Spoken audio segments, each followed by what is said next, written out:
আজকে আমি বানাবো পালং লুচি। এটা বানানোর জন্য ফার্স্ট টাইমে নিয়ে নিলাম পালং শাক। এটা এখন আমি সেদ্ধ বসাবো।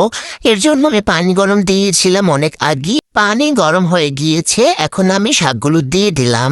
শালার ডাটাগুলোকে একটু বেঁকা করে আমি সরাটা দিয়ে দিলাম।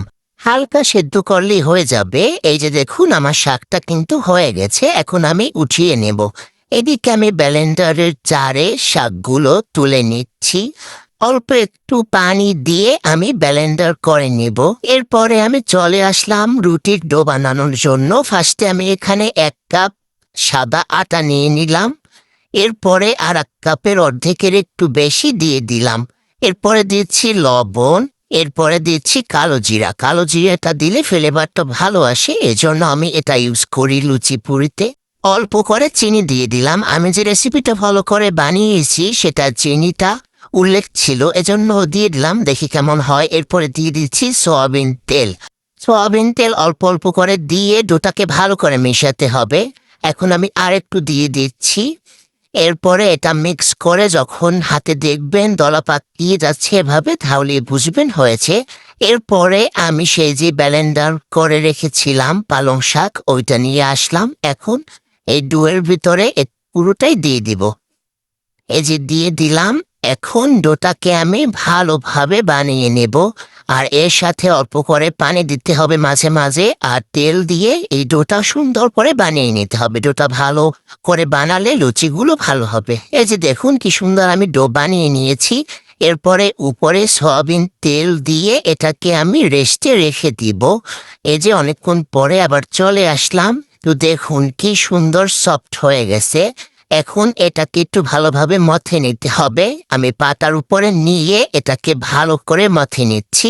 শরীরে যত শক্তি আছে সব এটার উপর প্রয়োগ করতে হবে। তো 1 হাত দিয়ে কিছুক্ষণ করার পরে আমি 2 হাত দিয়ে এখানে বানাচ্ছি।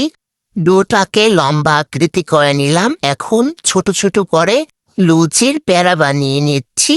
এইটুকু সাইজের নিলেই হবে, এটি অনেক বড় বড় লুচি হবে। এরপরে আমি আস্তে আস্তে করে অনেকগুলো এভাবে বানিয়ে নিচ্ছি রুটির প্যারা। পালং শাক যদি আরো একটু বেশি দিতাম তাহলে হয়তো সবুজ কালারটা আরো একটু ফুটে উঠত। যাই হোক, কালার কিছুটা তো আসছে সবুজ। এই যে মোটামুটি ভালোই দেখাচ্ছে। এই যে অনেকগুলো লুচি হবে আমার। এরপরে এখন আমি বেলে নেব। তো এখানে একটা নিয়ে নিলাম। মা, এটা মনে হচ্ছে গোল হবে না। যাই হোক, আমি তেল দিয়ে নিচ্ছি। কিরে, এই তো, এটা তো হাত দিয়েই বানানো যাচ্ছে। বেলাবেলির কি দরকার? দেখুন কি সুন্দর এভাবে হয়ে যাচ্ছে। যাই হোক, যেহেতু তুমি বেলতে নিয়েছি বেলিয়ে ফেলি। বলেছিলাম না এটা গোল হবে না, তো গোল হয়নি। এভাবে করে আমি বানিয়ে নিলাম প্রথম লুচিটা। তো যাই হোক, এরপর আরেকটা নিলাম। এরপরে উপরে আমি তেল দিয়ে নিচ্ছি। এখন বেলে নিচ্ছি। এটা গোল হবে নিশ্চিত। তো এভাবে করে আমি সবগুলো বেলে নিব একসাথে, তারপরে আমি ভাজতে যাব। দেখেছেন কি সুন্দর লুচি হয়েছে। এই যে, তো এভাবে করে সবগুলো বানিয়ে আমি চলে আসলাম ভাজতে। এদিকে তেল গরম হয়ে গেছে, বিসমিল্লাহ বলে দিয়ে দিলাম। মাশাআল্লাহ, ভালোই হচ্ছে। এটাকে বারবার উল্টিয়ে দিতে হবে, নয়তো পুড়ে যাবে। আর চুলার আঁচটা মিডিয়ামে রাখতে হবে। এই দেখুন কি সুন্দর আমার পালং লুচি হয়ে গেল। তো 2 নাম্বার লুচি দিয়ে দিলাম। বারবার উল্টে পাল্টে দিবেন যাতে পুড়ে না যায়। তো এভাবে করে আমি সবগুলো পালং লুচি বানিয়ে নিলাম। এই যে দেখুন কতগুলো হয়েছে, 8টা বানিয়েছি। তো পরে আরো 3টা ছিল, রেখে দিয়েছি। এখন আমি চলে আসছি খেতে। তো এর সাথে আমি বানিয়েছিলাম আলুর দম। এই আলুর দমের রেসিপিটাও আমি শেয়ার করব। এটা খুবই মজা হয়েছে এই আলুর দমটা। তো 2 জনে এখন বসে বসে খাচ্ছি, এত মজা, মানে কি বলবো আপনাদের।